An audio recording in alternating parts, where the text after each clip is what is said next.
Maybe it's time to let the old ways die.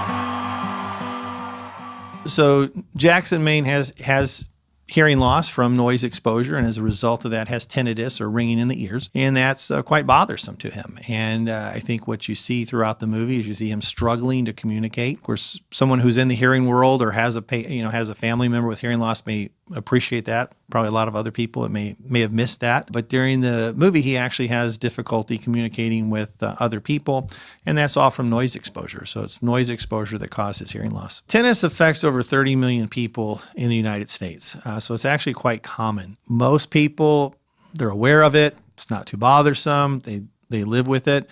But there are cases where it can get quite severe. And in fact, we've actually unfortunately had patients that become so severe they are admitted to a psychiatric ward, and rarely some people will commit suicide as a result of it. So it can get quite bad. To fight tinnitus, it's really prevention. So if we can prevent the hearing loss, we'll prevent the noise exposure, we prevent the tinnitus from developing, because the tinnitus is actually the brain's response to the hearing loss. So once you have the hearing loss, the brain actually makes up sound to fill in the gap. And that's the tinnitus that happens. But it's inside your head.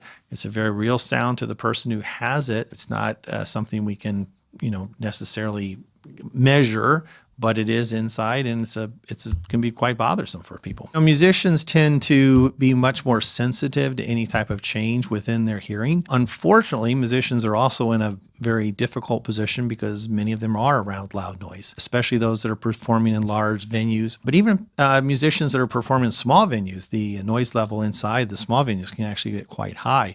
So anything over 85 decibels is something that could potentially cause damage to the hearing. There's many potential risk factors for musicians. You have not just the music that's going on, but you can have sound checks. I've had musicians who have come in, they've had a sound check go bad where all of a sudden, they just get this loud noise, just blurts out, and they can have tinnitus or some hearing loss as a result of that.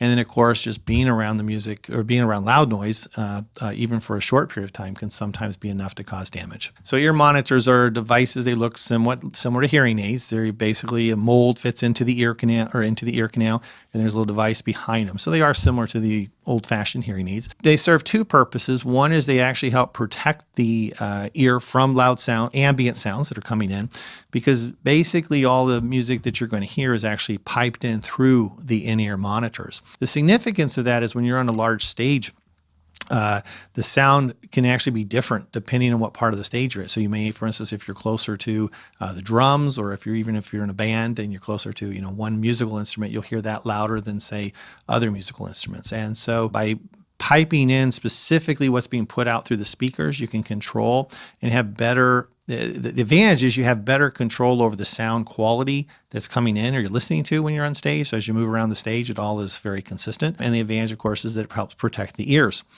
Most young musicians don't start out with in-ear monitors because they're quite expensive. They have to integrate in with the sound system.